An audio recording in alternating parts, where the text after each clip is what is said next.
الحمد لله نحمده ونستعينه ونستغفره ونعوذ بالله من شرور أنفسنا ومن سيئات أعمالنا من يهده الله فلا مضل له ومن يضلل فلا هادي له من يهد الله فهو المهتد ومن يضلل فلن تجد له وليا مرشدا وأشهد أن لا إله إلا الله وحده لا شريك له شهادة تكون للنجاة وسيلة وللرفع الدرجة كفيلا وأشهد أن محمدا عبده ورسوله الذي يرسله بالهدى ودين الحق ليظهره على الدين كله وكفى بالله شهيدا أيها الإخوان هذا يوم الجمعة سيد الأيام في الأسبوع وبعد خطبتي عن الصدقة بما فرض الله ورسوله كما جاء في القرآن المجيد قال الله عز وجل في القرآن المجيد في الصدقة يا أيها الذين آمنوا أنفقوا مما رزقناكم من قبل أن يأتي يوم لا بيع فيه ولا خلة ولا شفاعة والكافرون هم الظالمون وقال الله عز وجل في هذه السورة في سورة البقرة مثل الذين ينفقون أموالهم في سبيل الله كمثل حبة أنبتت سبع سنابل في كل سنبلة 100 حبة والله يضاعف لمن يشاء والله واسع عليم الذين ينفقون أموالهم في سبيل الله ثم لا يتبعون ما أنفقوا منا ولا أذى لهم أجرهم عند ربهم ولا خوف عليهم ولا هم يحزنون قول معروف ومغفرة خير من صدقة يتبعها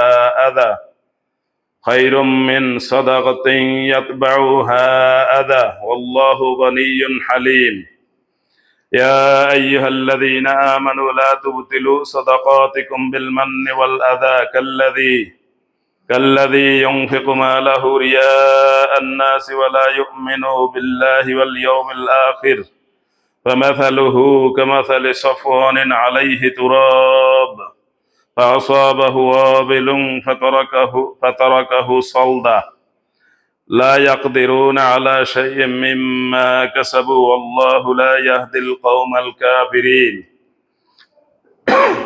وفي آيات أخرى قال الله عز وجل وإن تبدوا الصدقات فنعما هي وإن تخفوها وتؤتوها الفقراء فهو خير لكم ويكفر عنكم من سيئاتكم والله بما تعملون خبير وقال رسول الله صلى الله عليه وسلم 7 يظلهم الله يوم لا ظل إلا ظله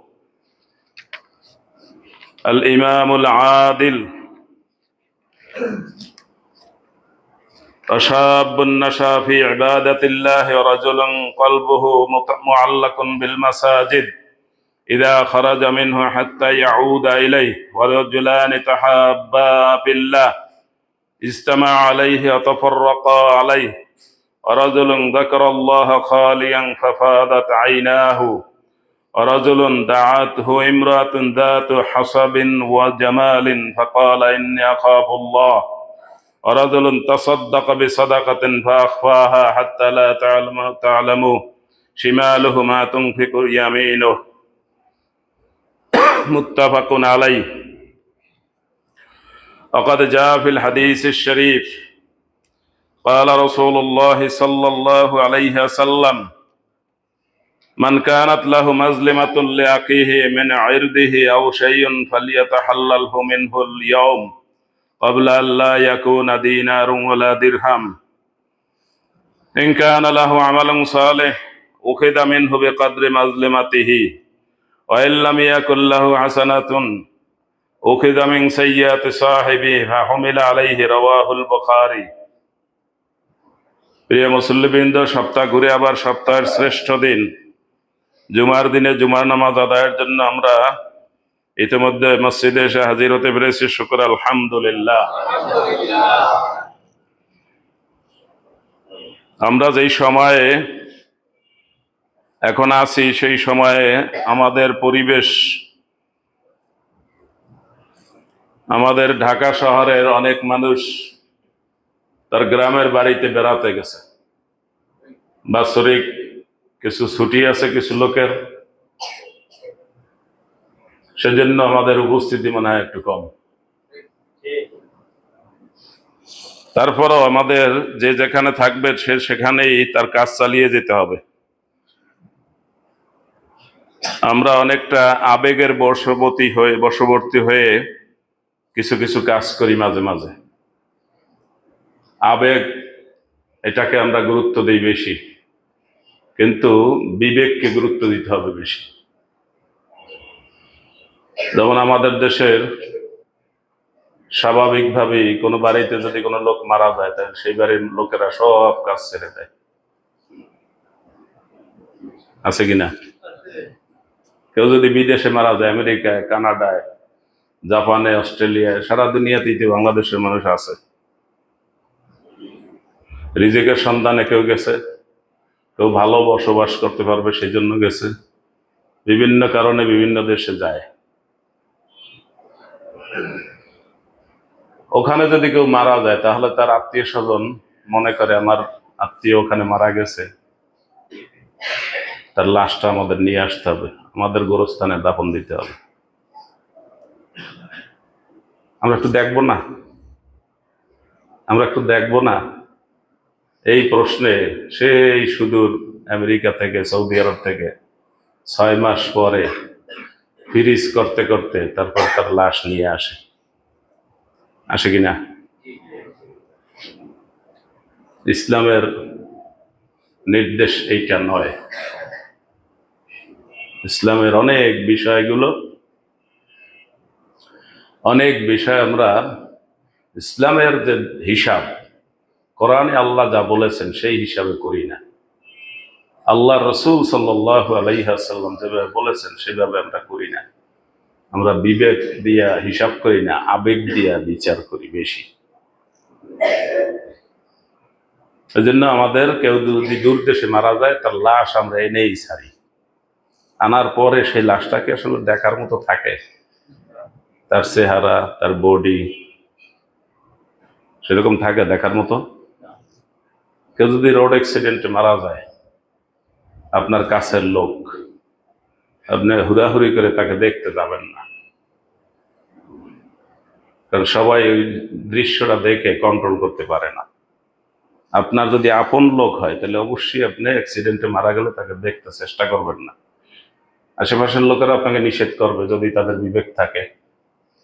এই নিষেধ শুনেই থাকতে হবে, কারণ আপনি দেখলে আপনারও ক্ষতি হয়ে যেতে পারে কিনা?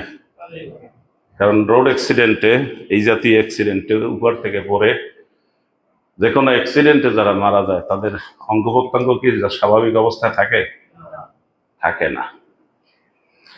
আপনি লক্ষ্য করেন, সারা দুনিয়াতে 4 জন ইমামের নাম আমরা কম বেশি সবাই জানি। ইমাম আবু হানিফা রাদিয়াল্লাহু আনহু, ইমাম মালিক, ইমাম মুহাম্মদ ইবনে ইদ্রিস আশ-শাফিঈ, ইমাম আহমদ ইবনে হাম্বল। এই 4 জন ইমামের নাম আমরা কম বেশি শুনি কিনা? সিরিয়াল বলছি, এই জন্য সিরিয়ালটা আপনারা মনে রাখবেন। ইমাম আবু হানিফা, এরপর কে? ইমাম মালিক, তারপরে ইমাম শাফি, তারপরে ইমাম আহমদ ইবনে হাম্বল। এই 4টা মাযহাব, 4টা তরিকা বা 4টা পথ সারা দুনিয়াতে স্বীকৃত। এই 4 বা চেয়ে বেশি কোরআন এবং সুন্নাহ গবেষণা করে লোকেরা কিছুটা পার্থক্য হয়েছে। এটা কোনো সমস্যার বিষয় না, অথচ এটাকে অনেকেই বড় সমস্যা মনে করে। তো এই ইমামদের মধ্যে দ্বিতীয় ইমাম ইমাম মালিক, যাকে ইমাম দারুল হিজরা, রাসূলুল্লাহ সাল্লাল্লাহু আলাইহি সাল্লাম যেই মদিনা শহরে হিজরত করেছেন, সেই মদিনা শহরে রাসূলুল্লাহ সাল্লাল্লাহু আলাইহি সাল্লাম প্রতিষ্ঠিত মসজিদের ইমাম ছিলেন ইমাম মালিক। এবং তিনি যে কিতাব সংকলন করেছেন, হাদিসের কিতাব সংকলন করেছেন, হাদিসের কিতাব কেউ লেখে না। হাদিসের কিতাব কি করে? সংকলন করে, লেখে না। নিজে লিখবে কোথা থেকে? আল্লাহ রাসূল সাল্লাল্লাহু আলাইহি সাল্লাম বলেছেন, সাহাবায়ে কেরাম বলেছেন, সেই কথাগুলো তারা কালেক্ট করে একত্র করে বই আকারে প্রকাশ করছেন। এটাকে বলা হয় সংকলন। ইমাম মালিক যে হাদিসের কিতাব সংকলন করেছেন তার নাম মুয়াত্তা ইমাম মালিক। আরো একটা মুয়াত্তা আছে মুহাম্মদ ইবনে মুহাম্মদ আর শাইবানির, দুইটা মুয়াত্তা কিতাব নাম আছে। ইমাম মালিক যে কিতাবটা সংকলন করেছেন সেটা হলো মুয়াত্তা। অনেকেই মনে করেন এই কিতাবটা দুনিয়াতে হাদিসের কিতাবের মধ্যে সবচাইতে সহিহ কিতাব। এই ইমাম মালিক মদিনার মসজিদে নববীর ইমাম ছিলেন। তার একটা খেয়াল ছিল যে তিনি মৃত্যুর আগে যেন একবার উমরা করতে পারেন। তার আর একটা আশা ছিল যে আমার কবরটা যেন এই মদিনাই হয়। মদিনায় যে কবরস্থান রাসূলুল্লাহ সাল্লাল্লাহু আলাইহি সাল্লামকে দেওয়া হয়েছে, আম্মাজান আয়েশার ঘর এই যে দেয়ালের পাশেই মেহরাবেই, এর বাম পাশের দেয়াল, দেয়ালের পাশে হলো রাসূলুল্লাহ সাল্লাল্লাহু আলাইহি সাল্লামের 9 জন স্ত্রীর 9টা রুম, ছোট ছোট রুম, এগুলোকে বলা হয় হুজরা। আর এগুলোর নামে কোরআন মাজিদে একটা সূরার নাম হলো সূরাতুল হুজুরাত। এই প্রথম ঘরটা ছিল আম্মাজান আয়েশা রাদিয়াল্লাহু তাআলা আনহার। সেই ঘরে আম্মাজান আয়েশা রাদিয়াল্লাহু তাআলা আনহার কোলের উপরে, তার রানের উপরে রাসূলুল্লাহর মাথা ছিল। এই অবস্থায় তিনি ইন্তেকাল করেছেন। আর নবীরা যেখানে ইন্তেকাল করেন সেখানেই তাকে দাফন করা হয়। এটা হলো নবীদের জন্য নিয়ম। তো ওইটাই হলো তার কবর। কবরটা কি মসজিদ ছিল না ঘর ছিল? এখন মসজিদ পাশে বাড়ানো হয়েছে, আর মসজিদ বাড়ালে তো সব দিকে বাড়াইতে হয়। তো এদিকেও বাড়াইছে, এদিকেও বাড়াইছে, ওদিকে বাড়াইছে। তো এদিকে যখন অনেক বাড়াইছে তখন কবর ঘরটা কোথায় ঢুকছে? মসজিদের মধ্যে। ওটা কি মসজিদ না ঘর? এখন বড় করছে, এখন এটা কি মসজিদ না ঘর? এখনো ঘর। এটা আগেও ঘর, এখনো ঘর। আমাদের দেশে কিছু লোকে বলে যে রাসূলুল্লাহ সাল্লাল্লাহু আলাইহি ওয়াসাল্লাম কবর তো মসজিদের মধ্যে, তাই মসজিদের মধ্যে কবর দিলে অসুবিধা কি? মসজিদের এইখানে কবর থাকবে, তাহলে বেহেশতে চলে যাবে নাকি? আছে কিনা? বিশেষ করে চিটাগাং গেলে দেখবেন যে কবর ছাড়া কোনো মসজিদ নেই। যাই হোক, ইমাম মালিকের ইচ্ছা ছিল মৃত্যুর আগে যেন আল্লাহ তাকে একবার উমরা করার তৌফিক দেন। উমরা করতে হলে কোথায় যেতে হবে?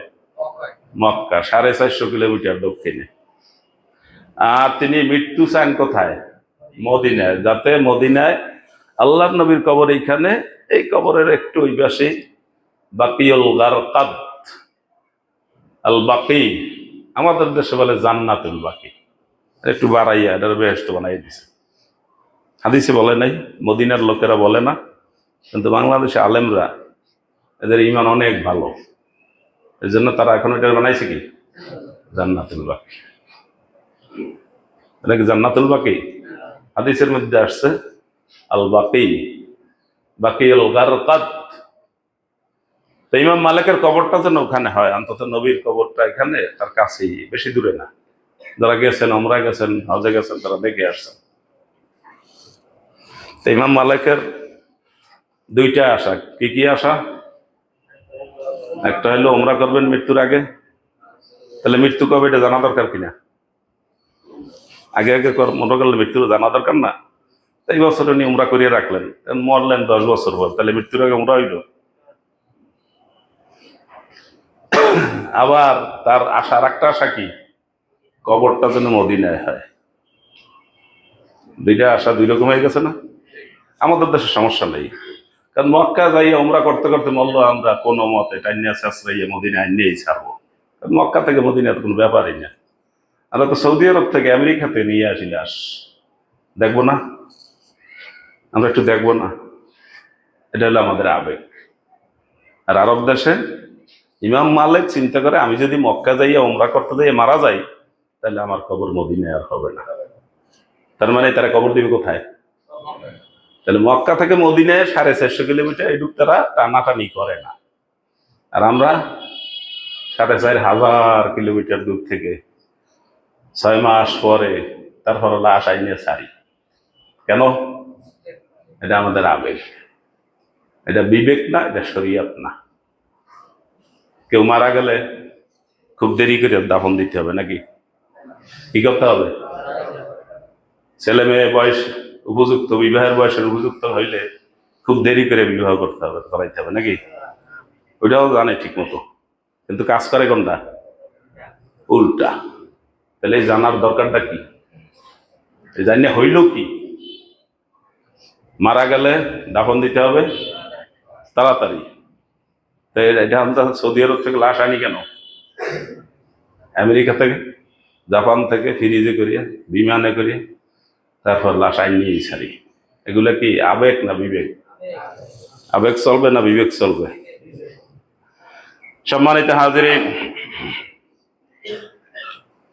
যেন মনে রাখতে হবে। আবার ওই আপনার আমার যখন ঘটবে তখন ওই কাজই শুরু হবে। যা শুনলাম ওইটা কিন্তু আর থাকবে না। তখন কেবে আমার আত্মীয় স্বজন লাশটা একটু দেখবে না? সম্মানিত হাজিরিন, যে আয়াতগুলো আমি তেলাওয়াত করেছি, যে হাদিসগুলো আমি উল্লেখ করেছিলাম এতক্ষণ, সেই হাদিসগুলোর অন্যতম একটি হচ্ছে 7 শ্রেণীর মানুষকে আল্লাহ তাআলা সেই দিন ছায়া দিবেন, যেই দিন কোনো ছায়া থাকবে না আল্লাহর ছায়া ছাড়া। এটা একটা হাদিস আমি উল্লেখ করেছি। কোরআনের কতগুলো আয়াত উল্লেখ করেছি, যে আয়াতগুলোর মধ্যে আল্লাহ তাআলা সওয়াবের বিষয়গুলো বলছেন। সূরাতুল বাকারার 261 নম্বর আয়াত এবং 271 নম্বর আয়াত, এই আয়াতের মধ্যে আল্লাহ তাআলা এই বিষয়গুলো বলেছেন। আল্লাহ তাআলা বলেছেন, মাসালুল্লাযীনা ইউনফিকুনা আমওয়ালাহুম ফী সাবিলিল্লাহি কামাসালি হাব্বা। কোন ব্যক্তি যখন আল্লাহর উদ্দেশ্যে সওয়াবের জন্য আল্লাহ যে সম্পদ তাকে দিয়েছেন সেই সম্পদ থেকে দান করে, তার দানের উদাহরণ আল্লাহ দিয়েছেন যেন একটি দানা, সেই দানা থেকে 7টা শীষ হয়েছে, প্রত্যেক শীষে 100 করে দানা হয়েছে। তাহলে কত হয়েছে? হিসাব সোজা না কঠিন? একটা হিসাব দিয়েছিলাম, এটা কিন্তু আপনাদের উত্তর নিয়ে আসতে বলছিলাম। কেউ আনছেন বললে আমি এখনো শুনি নেই, আনলে আমার কাছে কেউ বলতো। 2-1 জনে বলছিল, সে এখন পর্যন্ত অঙ্ক মিলাইতে পারে নাই। কি অঙ্ক দিছিলাম মনে আছে?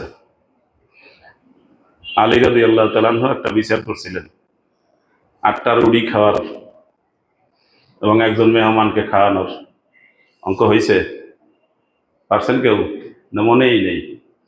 মনেই নেই, কারণ আমাদের দেশে এটা একটা হিসাব করে আমি দেখছি, লোকেরা যারা মসজিদে আগে আসেন তারা মনোযোগ দিয়ে কথাগুলো শোনেন, কিন্তু বেশিরভাগ মানুষ আসে পরে, মনোযোগ দিয়ে কিছু শোনে না।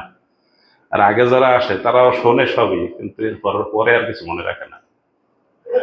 বেশিরভাগই এরকম নাকি? বেশিরভাগই এরকম। এরকম হলে হবে না।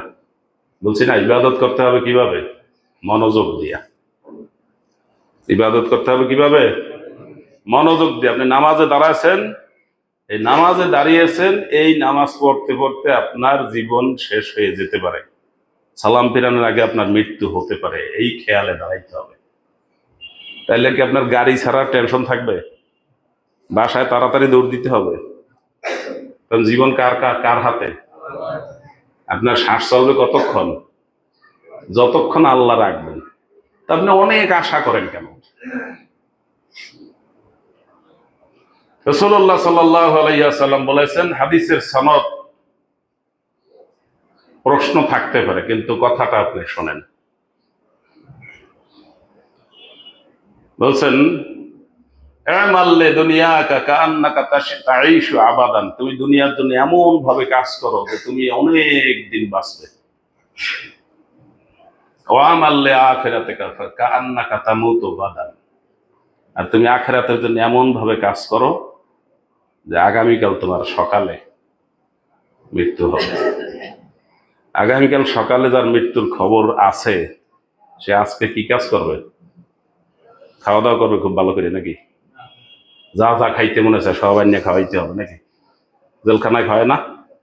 যা খাইতে চাই এটা আনিয়ে দেন। অদিনে যদি আম খাইতে চায় তাও আনিয়ে দেওয়ার চেষ্টা করবে, কারণ খাওয়াইয়া মারতে পারলে কইতে পারবে যে খাইয়া মরছে, না খাইয়া মরে নেই। মনের আশা পূরণ হয়েছে, খাওয়াইতে পারছি। জিলাপি খাইতে চাইলে জিলাপি নিয়ে খাওয়াইতে হবে।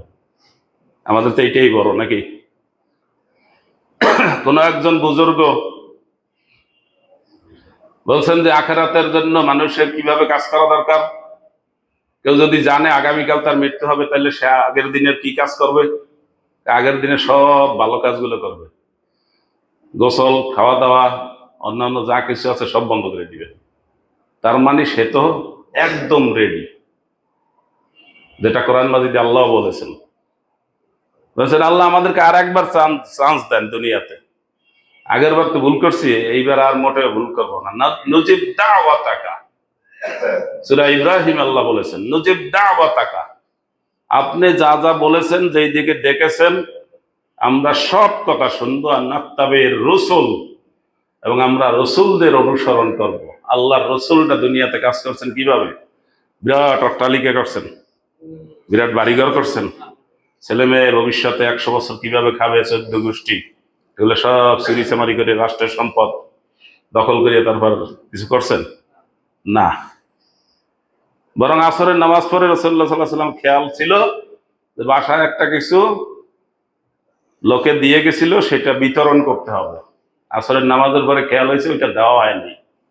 তাড়াতাড়ি সালাম ফিরিয়ে তিনি এইখান থেকে কয়েক কদম দিয়ে তাড়াতাড়ি বাসায় গেছেন। বাসায় গিয়ে ওইটা লোকজন ডেকে ওই দিক দিয়ে দিয়ে তারপর আবার এই জায়গায় আসছেন। সবাই তো আশ্চর্য যে রাসূলুল্লাহ সাল্লাল্লাহু আলাইহি ওয়াসাল্লাম নামাজ থেকে এইভাবে গেলেন কেন, আর এইভাবে তাড়াহুড়ো করে আসলেন কেন? পরে এসে কৈফিয়ত দিয়েছেন যে আমার বাসায় একটা সম্পদ ছিল যেটা দান করার জন্য, সেটা আমি দিতে ভুলে গেছি, এই জন্য আমি তাড়াহুড়ো করে গেছি, এবং ওইটা দিয়ে এখন আমি টেনশন মুক্ত হয়েছি। আগামীকাল তার মৃত্যু হবে, যে জানে সে আজকে অট্টালিকা করবে। আগামীকাল মৃত্যু হবে এটা তো জানে, হবে না এটা জানে কে? কে জানে? কেউ? তার মৃত্যু কার হাতে? আল্লাহর হাতে। সুতরাং কাজ করতে হবে সেইভাবে। একটা দানা, সেটার থেকে হবে 7টা বীজ, 7টা অঙ্কুর। প্রত্যেকটা অঙ্কুরের শীষ হবে, প্রত্যেকটা শীষে 100 দানা হবে। যেমন আমরা ধান, গম ইত্যাদিতে দেখি। ধানেরটা তো সব ভালো করিয়া জানা আছে নাকি? তবে শহরের মানুষের নাও জানা থাকতে পারে, কারণ শহরে আমাদের সন্তানেরা জানে মাছ পাওয়া যায় কোথায়? ফ্রিজে। মাছ কোথায় পাওয়া যায়? ফ্রিজে পাওয়া যায়। মাছ যে নদীতে পাওয়া যায়, সাগরে পাওয়া যায়, পুকুরে পাওয়া যায়, এটা আমাদের সন্তানরা শিখে না। সন্তানদেরকে শিখাতে হবে। মাঝে মাঝে গ্রামে নিয়ে যাবেন, গরু ছাগল দেখাবেন। গরুর রচনা মুখস্থ করতে করতে কাহিল হয়ে দিতেছে। একটা গরু দিয়ে ঘুরিয়ে দেখান, একটা ছাগল ঘুরিয়ে দেখান, এরপর নিজেই রচনা করে। রচনা মানে তো তৈরি করা, এটা তৈরি করে না, মুখস্থ করে। ফলের নাম মুখস্থ করা, একটা ফলের দোকান লয়ে যান, দেখান এটা কমলা, এটা আপেল, এটা আঙ্গুর, আছে না ফল, ঘুরিয়ে দেখান।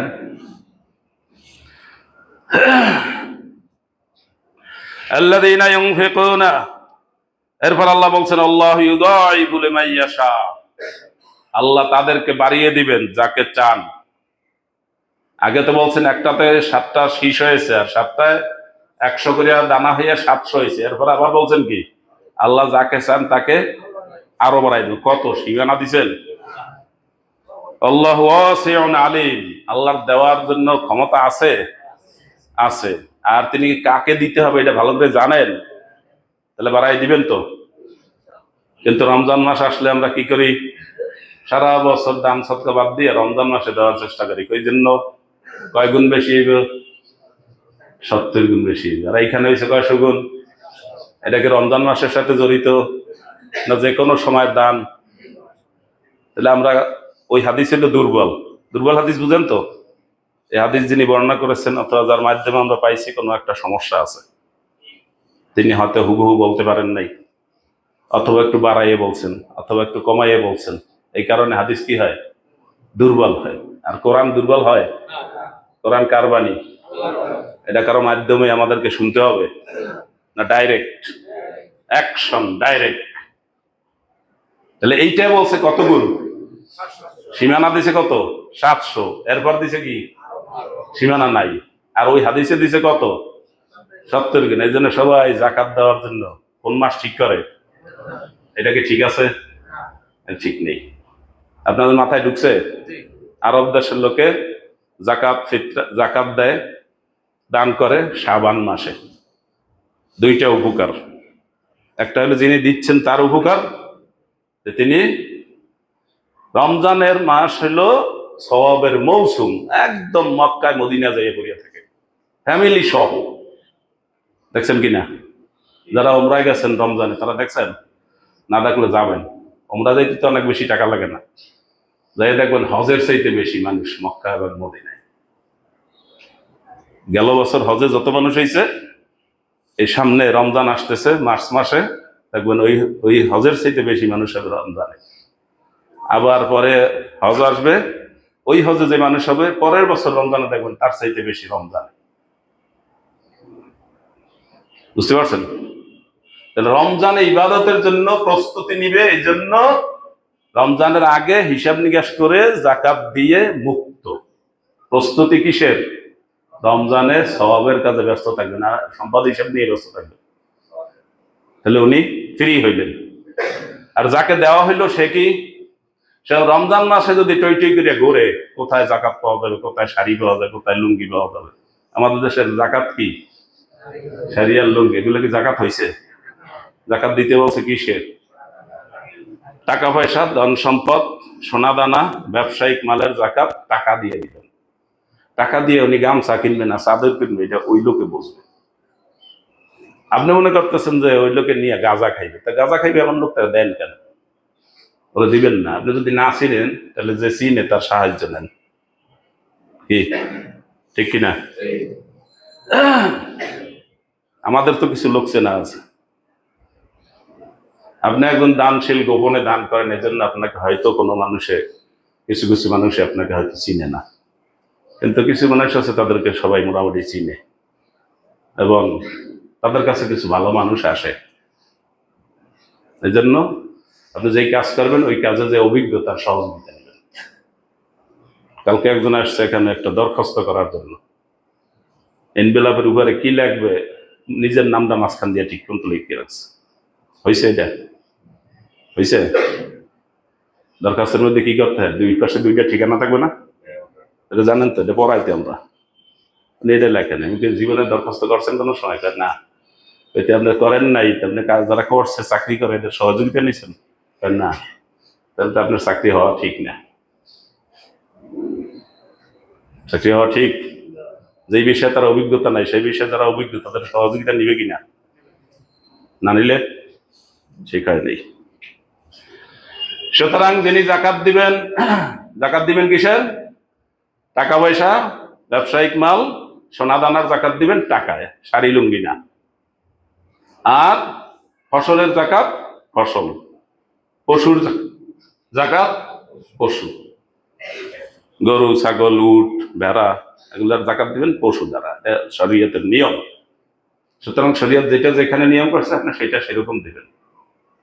বাড়ানো কমানো দায়িত্ব আপনার। লা আজিদু মিনহু শাইয়ান ওয়ালা আনকুসু, আমি এখান থেকে একটুও বাড়াবো না কমাবো না, এরকম কথা একজন সাহাবী বলছিল।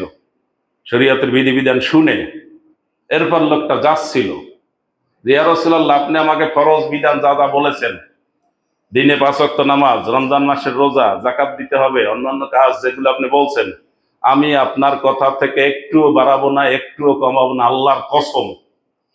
সুম্মা আল্লাহর রাসূল, এরপর লোকটা যাচ্ছে। রাসূলুল্লাহ সাল্লাল্লাহু আলাইহি ওয়াসাল্লাম কি বললেন? মান সাররাহু আইয়ানজুরা ইলা রাজুলিন মিন আহলিল জান্নাত, জান্নাতি একজন মানুষ দেখে যদি কেউ খুশি হতে চায়, ফালিয়ানজুর ইলা হাযা, এই লোকটা দেখে রাখো। ওই লোকটাকে কাজ করছে? কোনো কাজ করছে না। কি করছে? বলছে ইয়া রাসূলুল্লাহ, আপনি যা বলছেন আমি এর থেকে কোনো বাড়াবো না কমাবো না, হুবহু আপনার কথা শুনবো। এই কথাটুকু বলার কারণে রাসূলুল্লাহ সাল্লাল্লাহু আলাইহি ওয়াসাল্লাম বলেছেন লোকটা জান্নাতি। তা আপনি তো বাড়ানো কমানো শুরু করে দিয়েছেন। আপনারা যাকাত দিতে বলছে কি টাকা দিচ্ছেন, শাড়ি আর লুঙ্গি। আপনার এটা ঠিক করতে কইছে কে? ওই লোকের লাগবে গামছা, লাগবে চাদর, নাকি লাগবে চাউল। তাহলে রমজানের আগে যাকাত দিলে কয়টা উপকার? দুইটা উপকার। আপনি রমজানের জন্য প্রস্তুত নেবেন শাবান মাসে যাকাত দিয়া, আর যেই লোকটা পাবে সেই লোকটাও নিরিবিলি রোজা থাকতে পারবে, উনি রমজানে টইটি করবে না। কথা ক্লিয়ার? এরপরে আল্লাহ বলেছেন তোমরা যদি প্রকাশ্যে দান করো সেটা ভালো, আর যদি তোমরা গোপনে দান করো এবং এটা অভাবগ্রস্ত মানুষকে দাও, ফাহুয়া খায়রুল লাকুম, এটা তোমাদের জন্য আরো কল্যাণকর। তাহলে প্রকাশ্যেও দান করা যাবে, গোপনেও দান করা যাবে। মুফাসসিরিন ইকরাম যারা কোরআনের তাফসীর করেন তারা বলে থাকেন যে এই দানগুলো নির্ধারিত, যেমন যাকাত, ফিতরা, এগুলো নির্ধারিত, শরীয়ত আপনার জন্য ফরজ করেছেন, ওয়াজিব করেছেন, এগুলো দিতেই হবে। এই দানগুলো প্রকাশ্যে দিলে কোনো সমস্যা নেই। আপনি ধনী মানুষ, সবাই জানে, অতএব আপনি যাকাত দিবেন, এটাই স্বাভাবিক। আপনি যাকাত দাতা, আপনাকে দেখে আর একজন ধনী মানুষ সেও চিন্তা করবে আমারও তো ধন সম্পদ অনেক আছে, এই এলাকায় তো যে কজন ধনী মানুষ আছে, মানুষ সেটা আমাকেও সেই 5 জনের মধ্যে গণ্য করে, সেই 10 জনের মধ্যে গণ্য করে, অমুকে তো যাকাত দিতে আছে, আমার তো যাকাত দেওয়া লাগে। আপনাকে দেখে দেখে সে উৎসাহিত হলো। নির্ধারিত ফরজ, এটা আপনার গোপন করার কোনো দরকার নেই।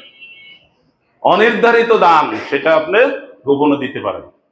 যেমন আপনার একজন আত্মীয়, আপনার একজন প্রতিবেশী অসুস্থ, চিকিৎসার জন্য তার সাহায্য দরকার, আপনি তাকে দেখতে গেলেন, যে খোঁজ নিলেন, খোঁজ নিয়ে দেখলেন যে তার চিকিৎসা করার জন্য অনেক টাকা দরকার, 1 লাখ টাকা দরকার, 5 লাখ টাকা দরকার, আপনি দিতে পারেন। আপনি তাকে বললেন আপনার কাগজপত্র রেডি করেন, কোন ডাক্তার চিকিৎসা করবে চলেন। আপনি সেখানে গিয়ে ডাক্তারের সাথে উপস্থিত হয়ে আপনি যা টাকা লাগে সব দিয়ে দিলেন, কেউ জানলো না, শুধু ওই লোকটা জানলো। আল্লাহ যে 7 শ্রেণীর মানুষকে সাহায্য করবেন, ছায়া দিবেন, কোনো ছায়া থাকবে না সেই দিন আল্লাহর ছায়া ছাড়া, তার মধ্যে এই লোক একজন। সুতরাং গোপনের দানের ব্যাপারও আছে, প্রকাশ্যে দানের ব্যাপারও আছে, আল্লাহ দুইটাই বলে দিয়েছেন। সম্মানিত হাজিরিন, এই জন্য আমি আপনাদেরকে এই বিষয়টা আজকে বলতে চাই যে রাসূলুল্লাহ সাল্লাল্লাহু আলাইহি ওয়াসাল্লাম বলেছেন, আবু হুরায়রা রাদিয়াল্লাহু তাআলা আনহু থেকে হাদিস, সহিহ বুখারীর হাদিস, রাসূলুল্লাহ সাল্লাল্লাহু আলাইহি ওয়াসাল্লাম বলেন, মান কানাত লাহু মাজলিমাতুন মিন লিআখিহি মিন ইরদিহি আও শাইউন মিন ফালিয়াতাআল্লালহু মিন। কোন ব্যক্তি যদি কারো উপরে জুলুম করে থাকে, তার সম্মান নষ্ট করে থাকে, অথবা অন্য কোনো ভাবে তার উপরে জুলুম করে থাকে, রাসূলুল্লাহ সাল্লাল্লাহু আলাইহি ওয়াসাল্লাম বলেন, ফালিয়াতাহাল্লালহু মিনহুল ইয়াউম, সেজন্য আজই এই জুলুমের প্রতিকারের জন্য এটার ক্ষমা চেয়ে নেয়, এই জুলুমের প্রতিকার করে, তার কাছে মাপ চাবে। তার যদি সম্মান নষ্ট করে, সেই সম্মান পুনরুদ্ধার করার জন্য কাজ করবে। তার যদি সম্পদ নষ্ট করে, সেই সম্পদ তাকে দিয়ে দিবে। আল্লাহ ইয়াকুনা দিনারু ওয়ালা দিরহাম, ওই দিনের পূর্বে, যেই দিনে কোনো দিনার দিরহাম, কোনো টাকা পয়সা, সোনা দানা দিয়ে কোনো বিনিময় করা যাবে না। ইন কানা লাহু আমালুন সালেহ, এই জুলুমকারীর যদি কোনো আমলে সালেহ, নেক আমল থেকে থাকে, সওয়াবের আমল থেকে থাকে, উকিযা মিনহু বিকদরি মাজলিমাতিহি, তাহলে সেই দিন, কিয়ামতের দিন, তার এই আমলে সালেহ, সওয়াবের কাজ, নামাজ পড়েছে, রোজা রেখেছে, দান করেছে, এগুলো থেকে কেটে নেওয়া হবে। ওয়াইন লাম ইয়াকুন লাহু হাসানাত, আর যদি তার এরকম সওয়াবের কিছু না থাকে, উকিযা মিন সাইয়্যাতি সাহিবিহি, তাহলে যার মান ইজ্জত নষ্ট করেছে, যার উপরে জুলুম করেছে, যার সম্মান নষ্ট করেছে, সেই লোকের পাপের বোঝাটা এই লোকের দিয়ে দেওয়া হবে। কারণ এত সওয়াব দিয়ে বিনিময় করতে পারবে না, এখন কি করবে, তার পাপের বোঝা তার মাথায় উঠিয়ে দেওয়া হবে। ফাহুমিলা আলাইহি, এরপর তাকে চাপিয়ে তাকে জাহান্নামে ফালাই দেওয়া হবে। রাসূলুল্লাহ সাল্লাল্লাহু আলাইহি ওয়াসাল্লাম বলেন যে দিন আসার আগে, অর্থাৎ যেই দিন এটার কোনো বিচার হবে, বিনিময় করার সুযোগ থাকবে না, সেই দিন আসার আগে তুমি তাড়াতাড়ি এটা বিনিময় করো। কি আমাদের মধ্যে এরকম লোক আছে কিনা? ক্ষমতার জোরে, টাকার জোরে, বংশের জোরে আর একজনকে অপমান করেছে, মান ইজ্জত নষ্ট করেছে, তার জুলুম করেছে, তার থেকে জোর করে টাকা নিয়েছে। জায়গা কিনছে, আমাদের চা খাইতে দেন। কত? 10 লাখ। চা খাইতেই 10 লাখ টাকা লাগে? এর 14 গোষ্ঠীতে চা খাইছে কোনোদিন? বিল্ডিং করবেন, আমাদেরকে দেন কিছু। হ্যাঁ, আঞ্জুমানে মফিদুল ইসলামের বিল্ডিং করতে, সেখানে যে 10 কোটি টাকা চা খাইতে চাইছে। কত কোটি? চা খাইতে কত লাগবে? 10 কোটি। ক্ষমতার কারণে, টাকার জোরে, জনতার জোরে এইভাবে জুলুম লোকেরা করে কিনা? সেই জুলুমের ফয়সালা কবে করতে হবে? এই বেঁচে থাকার সময়। মরে গেলে আর টাকা পয়সা দিয়ে লেনদেন হবে না, তখন সওয়াব কাটা যাবে। নাহলে যার উপরে জুলুম করা হয়েছে তার পাপের বোঝা মাথায় চাপিয়ে দেওয়া হবে। কথা ক্লিয়ার? এই জুলুম আমরা মাঝে মধ্যে করে থাকি কিনা? ক্ষমতার জোরে বড় গরম গরম কথা বলা হয় কিনা? মান ইজ্জত নষ্ট করে কথা বলা হয় কিনা? সাবধান। যে হাদিসটা আগে বলছিলাম, 7 প্রকার মানুষকে আল্লাহ তাআলা ছায়া দিবেন, যেই দিন কোনো ছায়া থাকবে না আল্লাহর ছায়া ছাড়া। ইমামুন আদিল, ন্যায়পরায়ণ শাসক, যেই শাসক ন্যায়ের উপরে প্রতিষ্ঠিত থাকবে। ন্যায়ের উপরে প্রতিষ্ঠিত শাসক দুনিয়াতে খুব বেশি পাওয়া যায় নাকি? কম? আমাদের দেশে খুব আছে নাকি? নাই। আগে আমরা শুনছি যে এই দেশে ন্যায় বিচার না থাকে সেই দেশে নাকি শকুনও থাকে না। আমরা ছোটবেলায় কিছু কিছু শকুন দেখতাম, এরপর দেখি যে নাই। তখন লোকেরা বলতো আগে ন্যায় বিচার ছিল দেশে, যে কিছু কিছু শকুন দেখছি, এখন আর শকুনও দেখি না। মানে শকুন দিয়ে আমরা গালি দেই, অথচ সেই শকুনই নাকি ন্যায় বিচার এলাকায়, ন্যায় বিচার না থাকলে সেই এলাকায় থাকে না। আল্লাহ আমাদেরকে হেদায়েত দান করুন। শাবুন নাশা ফি ইবাদাতিল্লাহ, যুবক আর যৌবন চলে ইবাদতের মধ্যে। আসল ইবাদত কোন সময়টা? যৌবন কালে, যখন আপনি ভাঙ্গা করার ক্ষমতা থাকে। এই সময়ের ইবাদত আল্লাহর কাছে বেশি কবুল কর্তব্য হয়। এই সময় দিন ছোট, রোজা রাখবে। শীতকালটা কি ইমানদারের জন্য? বসন্তকাল, সওয়াবের মৌসুম। একটা হলো রমজান, সওয়াবের মৌসুম, আর শীতকাল হলো সওয়াবের জন্য সহজ। দিন ছোট, রোজা রাখবে, সোমবার বৃহস্পতিবার রোজা রাখবে, আইয়ামে বীজের রোজা রাখবে। রাত বড় জেগে তাহাজ্জুদ পড়বে, ঈশার নামাজ পড়ে কোনো কথাবার্তা, আড্ডা নাই, ঘুমিয়ে যাবে। রাত্র 4টায় উঠে, 4:30টায় উঠে তাহাজ্জুদ পড়বে, ফজরের নামাজ জামাতের সাথে পড়বে। সকালে আল্লাহ বরকত দান করেন, আর সেই সকালে অনেক মুসলমান ঘুমায়। যারা দাঁড়াই আছেন বসার চেষ্টা করেন, যারা জায়গা আছে আশেপাশে জায়গা দেন, দাঁড়াই থাকবেন না। আমাদের দেশে বৈশাখ মাসে, জ্যৈষ্ঠ মাসে কিছু বৃষ্টি হয়, বৃষ্টি হয়ে বিল, খাল, ক্ষেত জমি তলাইয়ে যায়। কিছু আইল থাকে, এই আইলে বগারা দাঁড়াই থাকে নাকি? আপনাদেরকে প্রত্যেক জুমায় আমার বলতে হয়, এগুলো দেখতে খারাপ দেখা যায়, তারপর আপনারা বুঝেন না। মসজিদের আদব কায়দা এগুলো মুখস্থ হয় না, করার কি আছে? এখানে জায়গা না পেলে 3 তলা যান, আর সামনে জায়গা নেন। যাদের আশেপাশে জায়গা আছে একটু সামনে আগায় বসেন। রাসূলুল্লাহ সাল্লাল্লাহু আলাইহি ওয়াসাল্লামের জন্য প্রত্যেক নামাজে একামতের পরে কি বলতেন? কাতার ঠিক করেন, লেগে লেগে দাঁড়ান, ফাঁকা রাখবেন না। এই যে বলি, এই কথা কি সবাই শোনে? না, অধিকাংশ মুসল্লি শোনে না। সে ওই যে দাঁড়াই রয়েছে, পা একটা দক্ষিণ দিকে আর একটা উত্তর দিকে, আমার কথা কিচ্ছু শোনে না। নামাজ পড়ে কিন্তু ইমামের পিছনে, ইমামের কথা শোনে না। এই মুসল্লি ভদ্র মুসল্লি? এই ভদ্র মুসল্লি না। আমাকে অনেক মুসল্লি পিছন থেকে নালিশ করেছে, বলছে হুজুর আপনি প্রত্যেক জুমায় এতগুলা কথা বলেন নামাজের কাতার সোজা করার জন্য। হ্যাঁ, পা একটা দক্ষিণের উত্তর দিয়ে দাঁড়াই রয়েছে, আর একজন মুসল্লি ডাইনে একজন, বামে একজন, উনি 4 আঙ্গুল পিছনে, 4 আঙ্গুল সামনে আছে। আর কোনো অনুমতি নেই, আছে কিনা? এরকমই চলবে?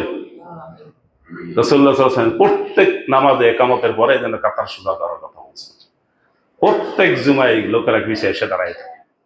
আমি দাঁড়াইছি এই জায়গায়, ওনারা দাঁড়াইছে এই জায়গায়, যুদ্ধ হবে এখন নাকি? হ্যাঁ, ভদ্রতাও বুঝে না লোকেরা। ওই যে রাসূলুল্লাহ সাল্লাল্লাহু আলাইহি ওয়াসাল্লাম হুজরার কথা বলছিলাম, এই দেয়ালের ওই পাশে দুপুরের পরে এসে ডাকাডাকি করে, ইয়া মুহাম্মদ আইনা আনতা, ইয়া মুহাম্মদ উখরিজিলাইনা, ও মুহাম্মদ তুমি কোথায়, এদিকে আসো, আমরা আইসি তোমার সাথে একটু কথা বলবো, ও মুহাম্মদ ডাকে। এটা কি ভদ্র? আল্লাহ বলছেন আকসারহুম লা ইয়াকিলুন, অধিকাংশই ব্যাককল। কোরআনের আয়াতে কি বলছে? আকসারহুম লা ইয়াকিলুন, অর্থ কি? অধিকাংশই ব্যাককল। দুপুরের পরে মানুষ রেস্টে থাকে, ডাকাটা কি করা যাবে? দুপুরের পরে কল দেন কে কে?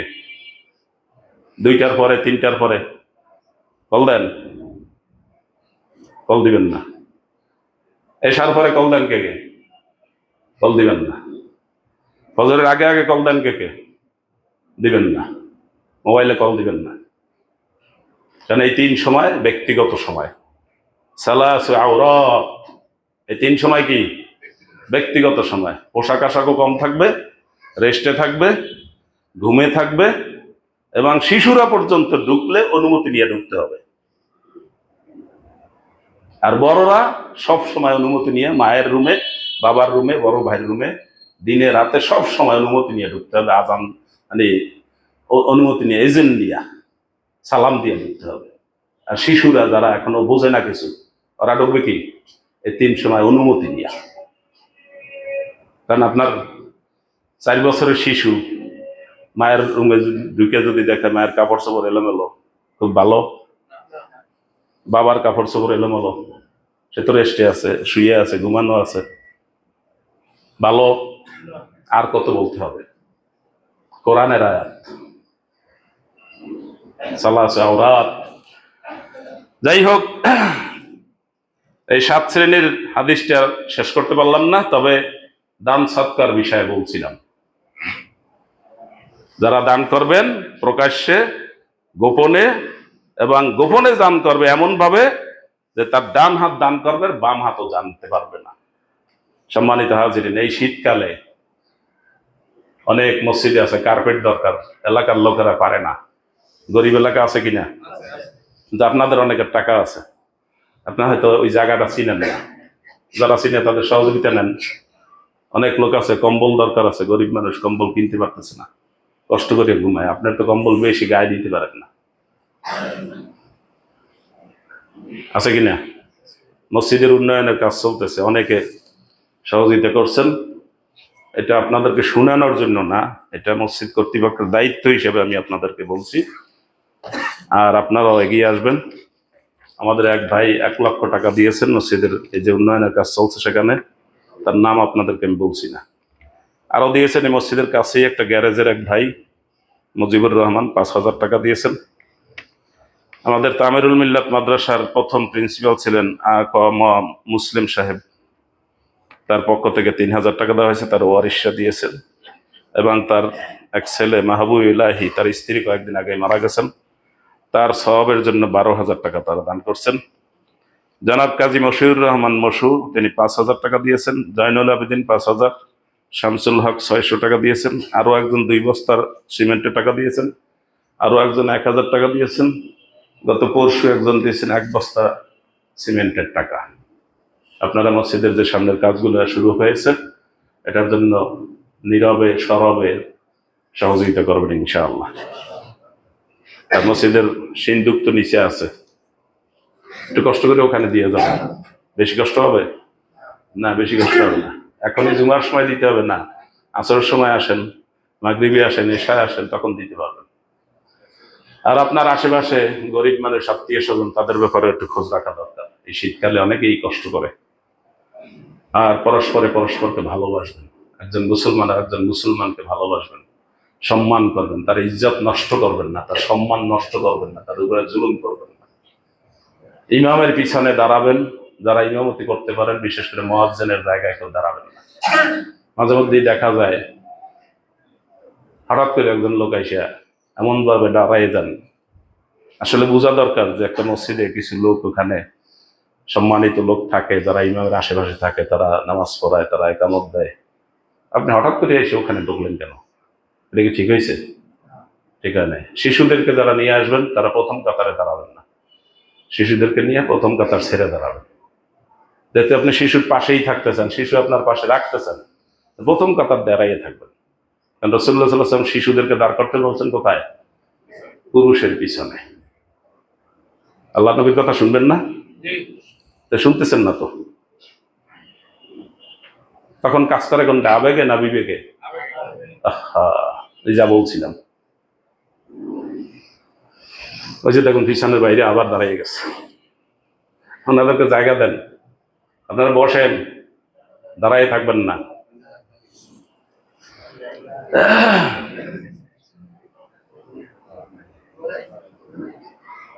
আল্লাহ তাআলা আমাদেরকে বুঝার তৌফিক দান করুন।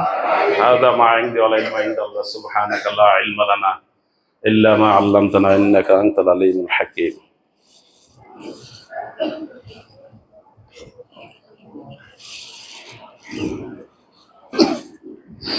আলহামদুলিল্লাহ আলহামদুলিল্লাহ হামদান কাসীরা সাব্বিহুহু বুকরাতান ওয়া আসীলা আশহাদু আল লা ইলাহা ইল্লাল্লাহ আশহাদু আন্না সাইয়্যিদানা মাওলানা মুহাম্মাদান আবদুহু ওয়া রাসূলুহু মুখাতাবান নাহনু নাযালনা আলাইকাল কুরআনা তানযীলা ইন্নাল্লাহা ওয়া মালাইকাতাহু ইউসাল্লুনা আলান নাবিয়্য ইয়া আইয়ুহাল্লাযীনা আমানু সাল্লু আলাইহি ওয়া সাল্লিমু তাসলিমা اللهم صل على محمد وعلى آل محمد كما صليت على إبراهيم وعلى آل إبراهيم إنك حميد مجيد اللهم بارك على محمد وعلى آل محمد كما باركت على إبراهيم وعلى آل إبراهيم إنك حميد مجيد خصوصا منهم على الخلفاء الراشدين المهديين رضوان الله تعالى عليهم أجمعين আল্লাহ, আমরা এতক্ষণ যা কোরআন থেকে হাদিস থেকে শুনলাম আমাদেরকে আমল করার তৌফিক দান করুন। আদম আলাইহিস সালাম থেকে আজ পর্যন্ত যত নবী রাসূল, যত ঈমানদার ঈমান নিয়ে কবরে চলে গেছেন, আল্লাহ সবাইকে মাফ করে দিন। নবী রাসূলদেরকে সর্বোচ্চ সম্মান দান করুন। তাদের সাথে থেকে যারা ঈমানের কাজ করেছেন, জীবন বাজি রেখে কাজ করেছেন, জীবনটাকে বিলিয়ে দিয়েছেন, শাহাদাত বরণ করেছেন, আল্লাহ তাদেরকে সর্বোচ্চ মর্যাদা দান করুন। আল্লাহ আমাদের আত্মীয়স্বজন যারা ঈমান নিয়ে কবরে চলে গেছেন, আল্লাহ সবাইকে মাফ করে দিন। এই মসজিদ যারা প্রতিষ্ঠা করেছেন, জায়গা দিয়েছেন, জমি দিয়েছেন, এখনো দিচ্ছেন, পরিশ্রম করেন, মেধা দিয়া বিভিন্ন ভাবে টাকা পয়সা দিয়ে যারা দান করে সাহায্য করছেন, আল্লাহ সকলের সাহায্য কবুল করে নিন। আল্লাহ এই ধরনের সওয়াবের কাজ, সাদকায়ে জারিয়ার কাজ আমাদের সবাইকে করার তৌফিক দান করুন। আমাদের সন্তানদেরকে ভালো ঈমানদার বানানোর তৌফিক দান করুন। আমাদের সন্তানরা যেন ঈমান বুঝে, ইসলাম বুঝে, হালাল হারাম বুঝে, পাক না পাক বুঝে, সেই শিক্ষা তাদেরকে দিয়ে তাদেরকে ভালো মানুষ, ভালো ঈমানদার গড়ার তৌফিক দান করুন। ربنا تقبل منا إنك أنت السميع العليم وتب علينا إنك أنت التواب الرحيم سبحان ربك رب العزة عما يصفون وسلام على المرسلين والحمد لله رب العالمين.